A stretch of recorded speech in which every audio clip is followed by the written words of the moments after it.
यह नेपाल से तिब्बत जाने का प्रमुख रास्ता था। जब फरीद कलिडपोर्ट का रास्ता बंद था, तब नेपाल ही नहीं, हिंदुस्तान की भी चीज़ें इसी रास्ते जाया करती थीं। यह सिर्फ व्यापारिक रास्ता ही नहीं, बल्कि एक सैनिक रास्ता भी था, जिसके स्वरूप में यहाँ चीनी किले तथा चीनी सैनिक भी रहा करते थे। आजकल वे चीनी किले गिर चुके हैं और उन किलों के एक हिस्से में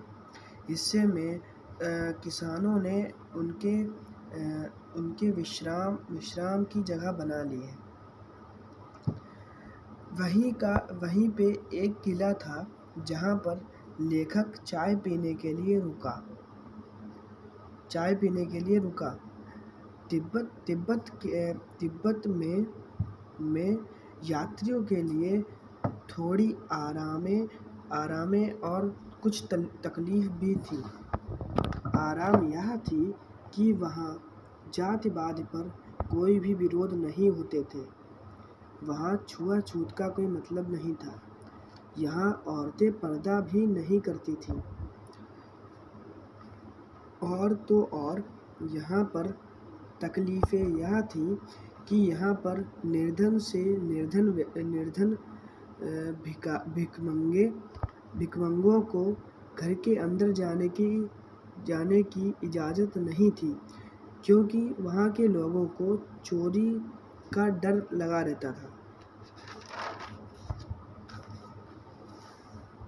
और यहाँ अपरिचित लोगों को घर के अंदर जाने की इजाज़त थी। अपरिचित लोग घर की बहू और सास को चाय दे सकते थे, जिसको सास या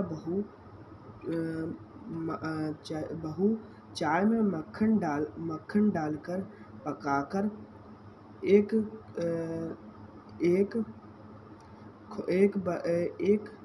थोड़ी जैसे बर्तन में दे दिया करते थे।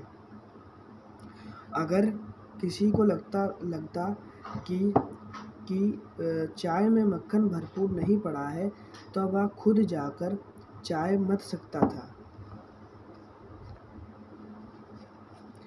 जब लेखक किले के बाहर आ रहा था, तब एक आदमी उससे राहदारी मांगने आया। ने राहदारी के स्वरूप में 2 चींटें उसे पकड़ा दी। उसी दिन लेखक और सुमति को लगा कि वो अपने पड़ाव में आखिरी गांव में हैं। 5 साल बाद वे भिखमंगों के रूप में आए थे, तब उन्हें रहने के लिए जगह मिल गई, पर 5 साल पहले जब वह यात्री के वेश में आए थे, तब उन्हें रहने के लिए जगह नहीं मिली।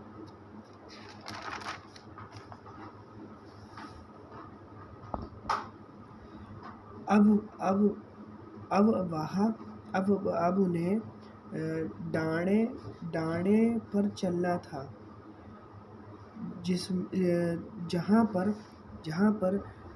जहाँ पर आसपास ऊंची चट्टानें थीं और नदियों की गंभीर मोड़ें भी थीं। पहाड़ियों के कारण वहाँ आदमी को देखा नहीं जा सकता था। यह जगह डाकुओं के लिए उचित थी।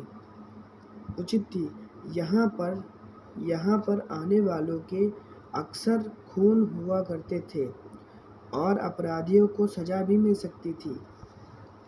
पर यहाँ की सरकार कानून व्यवस्था पर खर्चा नहीं करती थी। इसीलिए यहाँ पहाड़ियों के कारण कोई भी गवाह नहीं मिलते थे। कोई भी गवाह नहीं मिलते थे। यहाँ की आम जनता में आम लोग भी अपने साथ हथियार रखते थे। लेखक को जब भी कोई गौर से देखता तो वह भीख मांगने लगते थे। अब उन्हें सिर्फ चढ़ाई ही करनी थी। चढ़ाई देखकर लेखक ने सुमति से दो घोड़ों की व्यवस्था करने को कहा। वह दोनों घोड़ों पर सवार होकर चढ़ाई के लिए चल दिए। उन्होंने डांडे से पहले चाय पी। दोपहर के समय वो दोनों दाड़े के ऊपर पहुंच गए थे। वो दोनों जल तल के 17 से 18 फीट ऊपर खड़े थे। उन्हें पश्चिम से पूरब की तरफ सिर्फ और सिर्फ हिमालय की पहाड़ियां ही दिख रही थी और उन्हें सिर्फ नंगी पहाड़ियां दिख रही थी। नंगे पहाड़ दिख रहे थे जिन पर कोई भी हरियाली नहीं थी, ना ही वो बर्फ से ढके हुए थे। दक्षिण की तरफ उन्हें बर्फ से लदे हुए कम ही पहाड़ दिखे। उन्हें सर्वोच्च स्थान पर दाड़े के देवता का मंदिर दिखाई दिया, जहाँ पर मंदिर के देवता जानवर के सींगों, पत्थरों की चट्टानों, झाड़ियों तथा रंग बिरंगे कपड़ों से सजाया गया था। अब उन लोगों को सिर्फ पहाड़ से उतरना ही था। लेखक के विचार से चढ़ना तो कठिन था, पर उतरना कठिन नहीं था। अब लेखक को लगने लगा था कि उनके पीछे उनके कुछ साथी भी चल रहे हैं, और लेखक को यह लगने लगा था कि उनका घोड़ा धीरे धीरे चलने लगा है, क्योंकि वह थक सा गया है।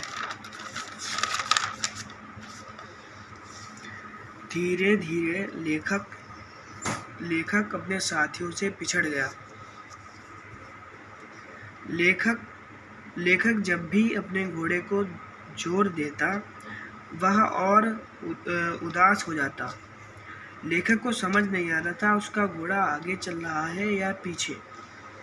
लेखक बस दागता बीजों की तरह बैठा चल ही रहा था। अब उसके सामने दो रास्ते पड़े। वह बाएं रास्ते पर 3-4 मील चल गया। आगे जाकर उसने जब एक घर में पूछा तो उसे पता चला कि रास्ता दाएं वाला था। वह फिर से वापस लौटा और दाएं रास्ते से चलने लगा। चलते चलते वह शाम के 4-5 बजे सुमति जहाँ ठहरा था उस गांव से 1 मील की दूरी पर था। मंगोलों के चेहरे तो वैसे ही लाल होते हैं, पर सुमति और गुस्सा हो गया। वह बोला कि मैंने तुम्हारे इंतजार में 2 टोकरी कंडे, 3 बार चाय तथा 3 बार चाय गरम की। लेखक नरमी से बोला, इसमें मेरी कोई गलती नहीं है मित्र। मुझे तो घोड़ा ही ऐसा मिला। मुझे तो लगा था कि मैं रात को पहुंचूंगा। सुमति को जितनी जल्दी गुस्सा आता है उतनी जल्दी वह शांत भी हो जाता है। अब उन लोगों ने पहले तो चाय और सत्तू खाए और रात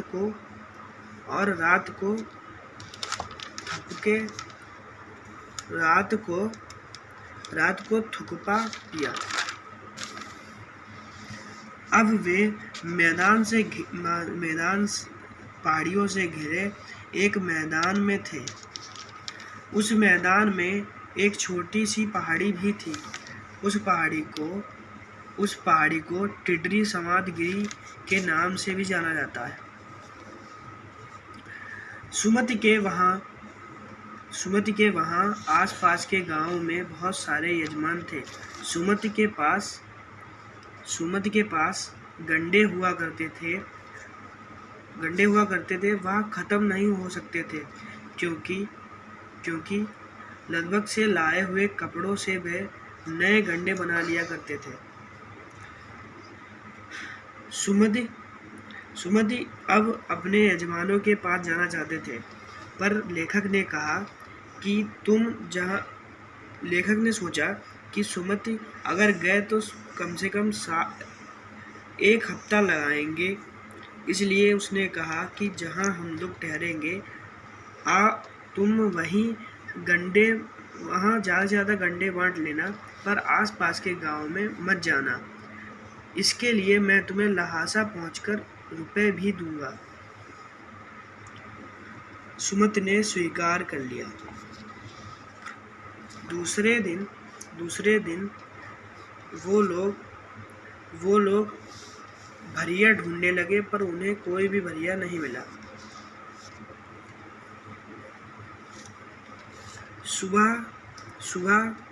सुबह के समय वे दोनों कड़कती धूप में सामान लादकर चलने लगे।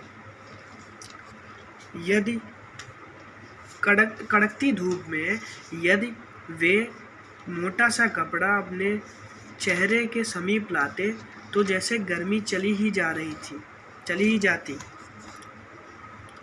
कड़कती धूप दोपहर के समय 2 बजे थे कि लेखक का चेहरा कड़कती धूप से जला जा रहा था और उसके कंधे जाम हुए जा रहे थे। फिर भी वे दोनों चलते गए। आगे जाकर लेखक को एक यजमान से मिलना था।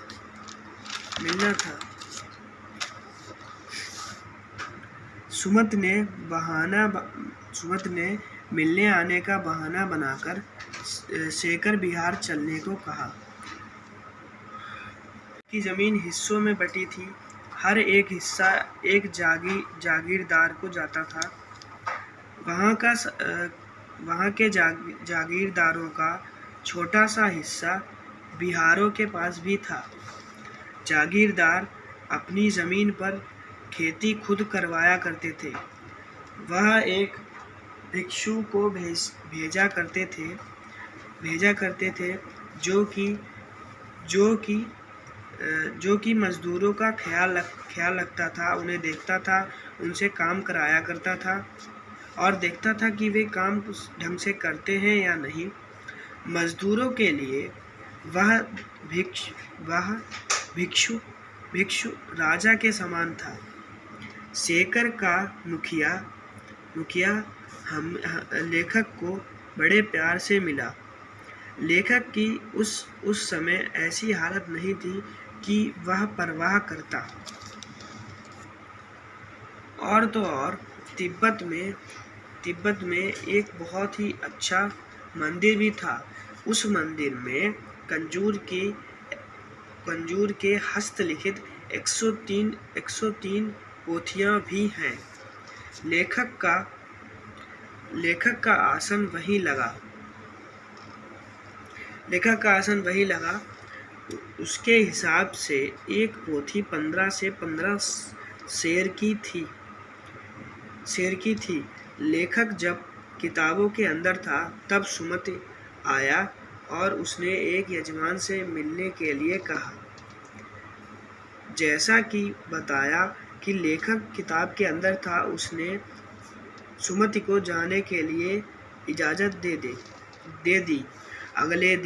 दूसरे दिन सुमति अपने यजमान से मिलने निकल पड़े। लेखक विचार कर रहा था कि सुमति को 2 से 3 दिन लग जाएंगे, लेकिन दोपहर के समय सुमति वापस आ गए। फिर उन दोनों ने अपना अपना सामान और लाठी उठाई और आगे की टिड्री के गांव तक का सफर तय किया।